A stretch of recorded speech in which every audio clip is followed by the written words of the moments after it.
Hello friends, காடை பிரியாணி எப்படி செய்கிறதுன்னு பார்க்கலாமா? காடையை வந்துட்டு நல்லா வாஷ் பண்ணிவிட்டு மஞ்சள்தூள் போட்டு வாஷ் பண்ணிவிட்டு அதுக்கப்புறமா 1 ஸ்பூன் மஞ்சள்தூள், மிளகாய்த்தூள், உப்பு சேர்த்து இதை நல்லா மிக்ஸ் பண்ணிவிட்டு வச்சிடலாம். அதுக்கப்புறமா நம்ம பிரியாணி செய்ய போகிற பாத்திரத்துலேயே வெங்காயத்தை வதக்கி எடுத்துக்கலாம். நான் பெரிய டபரா மாதிரி இருக்குது, அதில் தான் செய்ய போகிறேன். டபராவில் தான் இப்போது எண்ணெய் கொஞ்சம் நிறைய ஊற்றி வெங்காயம் இது 6 வெங்காயம், பெரிய வெங்காயம் நீல வாக்கில் கட் பண்ணி வச்சுருக்கேன். அதை நல்லா இந்த மாதிரி ஃப்ரை பண்ணி எடுத்து தனியாக வச்சுக்கணும். அதுக்கப்புறமா பட்டை, லவங்கம் எல்லாத்தையும் இதில் சேர்த்துட்டு 1 வெங்காயம் மட்டும் போட்டு இதில் இந்த மாதிரி நல்லா செவக்க வறுத்துட்டு இஞ்சி பூண்டு பேஸ்ட்டு 3 டீஸ்பூன் சேர்த்துக்கலாம்.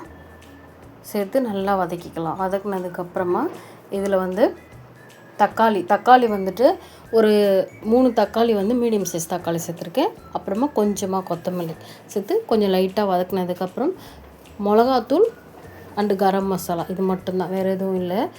இப்போ 2 ஸ்பூன் மிளகாத்தூள், 1/2 டீஸ்பூன் மஞ்சள் தூள், கரம் மசாலா 1 டீஸ்பூன், வேறு எதுவும் மசாலா தேவையில்லை. 1 பச்சை மிளகாய் சேர்த்து கொஞ்சம் நல்லா வதக்குனதுக்கப்புறம் கூடவே உப்பு, கல் உப்பு சேர்த்துட்டு தயிர் 3 ஸ்பூன் அளவுக்கு சேர்த்துக்கலாம். சேர்த்ததுக்கப்புறம் இதில் நம்ம மிக்ஸ் பண்ணி வச்சுருக்க அந்த காடையை சேர்த்துட்டு நல்லா வதக்கிட்டு கொஞ்சமாக தண்ணி தெளித்து ஒரு 1/2 டம்ளர் தண்ணி தெளித்து இதில் மூடி போட்டு 20 நிமிஷம் வரைக்கும் நல்லா வேகணும். அது வரைக்கும் திறந்து திருப்பி கிளறி விட்டு சிம்மிலே வச்சு வேக வச்சு எடுத்துக்கலாம். இப்போ பாதி காடையை தொக்கோடு எடுத்து வச்சுட்டு பாதியில் நம்ம ஏற்கனவே வேக வச்சுருக்க பாஸ்மதி ரைஸை அதில் பாதி போட்டுக்கலாம். ஃப்ரைட் ரைஸ்க்குலாம் வேக வைப்போம் இல்லையா, அந்த மாதிரி வேக வச்சு எடுத்து வச்சு சேர்த்துக்கலாம். நம்ம வறுத்து வச்சுருக்க அந்த வெங்காயம், கொஞ்சமாக கலர் ஆப்ஷனல் தான், தேவைன்னா சேர்த்துக்கலாம், இல்லை ஸ்கிப் பண்ணிடலாம். நான் 2 கலர் சேர்த்துருக்கேன்.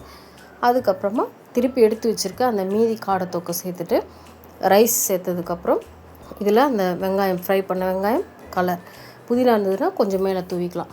மூடி போட்டு ஒரு சிம்மிலே வச்சு ஒரு 10 நிமிஷம் இருக்கணும். அதுக்கப்புறம் ஆஃப் பண்ணிவிட்டு ஒரு 5 நிமிஷம் இருக்கணும். அப்புறம் திறந்து கிளறி சாப்பிட வேண்டியது. அதில் அப்படியே எடுத்து கூட பரிமாறலாம். சூப்பரான ஹைதராபாத் காடை பிரியாணி ரெடி. ரொம்பவே சிக்கன் பிரியாணியை விட டேஸ்ட்டாக இருக்குங்க. ட்ரை பண்ணி பாருங்கள். டேஸ்ட் வேறு லெவல், அட்டகாசமாக இருந்தது. இந்த ரெசிபி பிடிச்சிருந்தால் மறக்காமல் ஒரு லைக் அண்ட் சப்ஸ்கிரைப் பண்ணால் மெட்ராஸ் கிச்சனுக்கு சப்ஸ்கிரைப் பண்ணி சப்போர்ட் பண்ணுங்கள். தேங்க்யூ.